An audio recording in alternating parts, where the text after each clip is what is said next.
Okay, I'm going to walk through my notes with you guys and explain them as I go.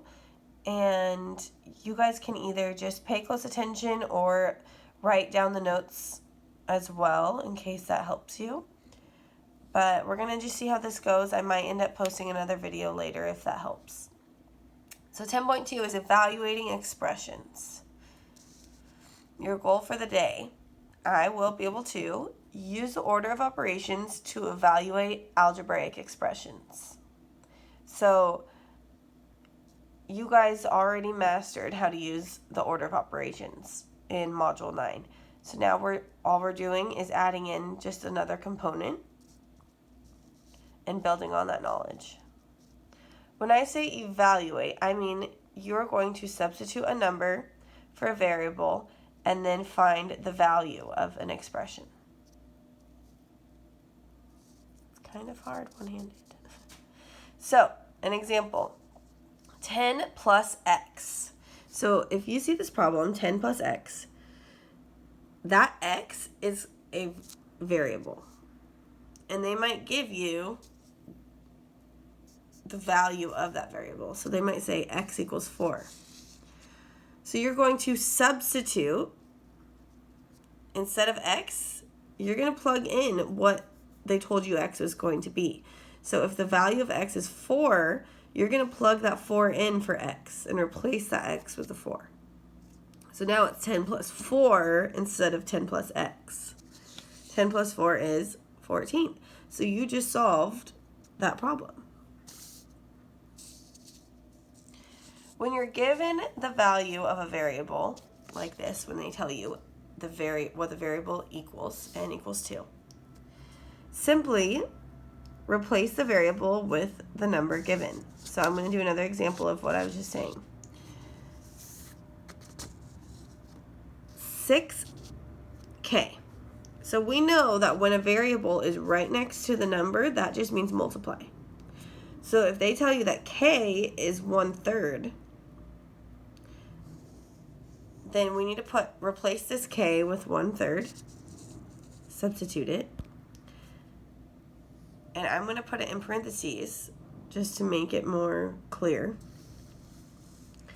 So when a number is right next to that, that means to multiply. So 6 times 1/3, you go straight across. 6 times 1 is 6, 1 times 3 is 3, but we can reduce that, right? Because this is kind of like division, 6 over 3. You can reduce that to 2, because 3 goes into 6 2 times.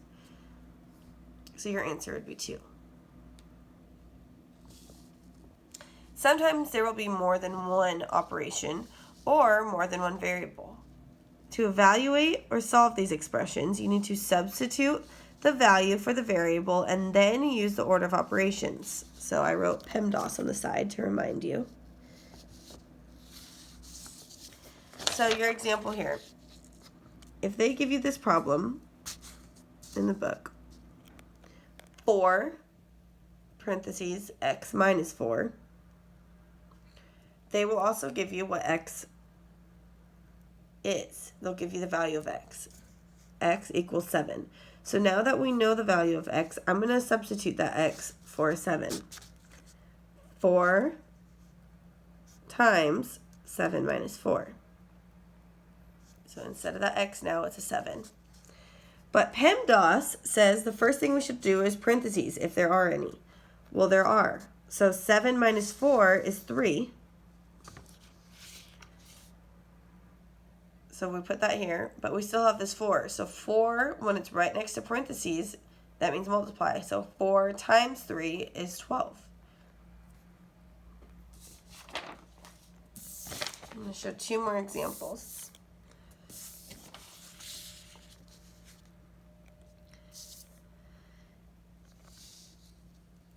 2 times x divided by 3 plus 6.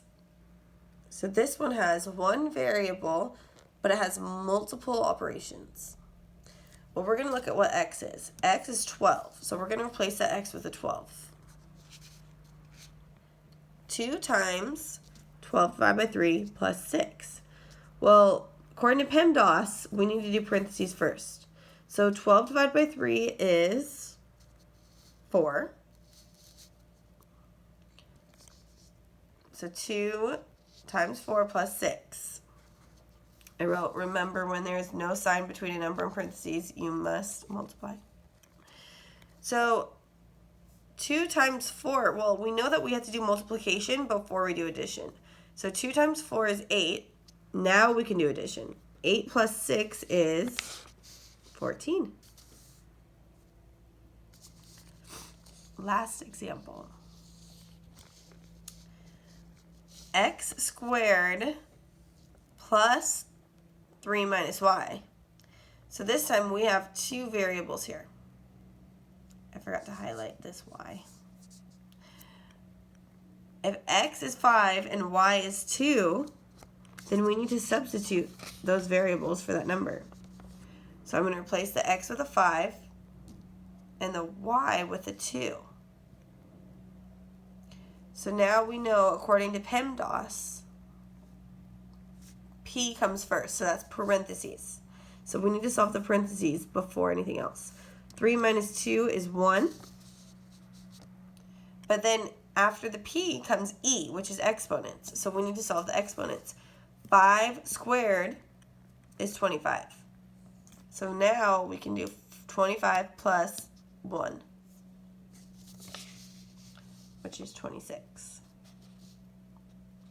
So whenever there are multiple exponents and multiple operations, multiple variables and multiple operations, you need to plug in the proper variables,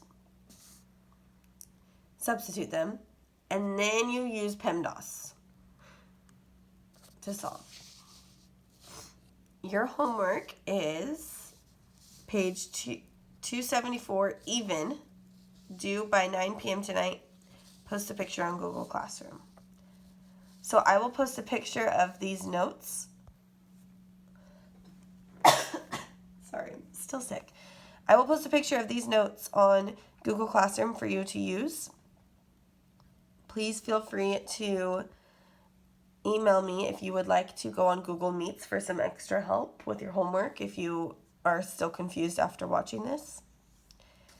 And we will just play it day by day. We're going to figure out what works best for you guys. We're kind of all in this together. We're going to figure it out. But I am so proud of you guys and how responsible you've been. So keep up the good work. I miss you. And good luck on your homework.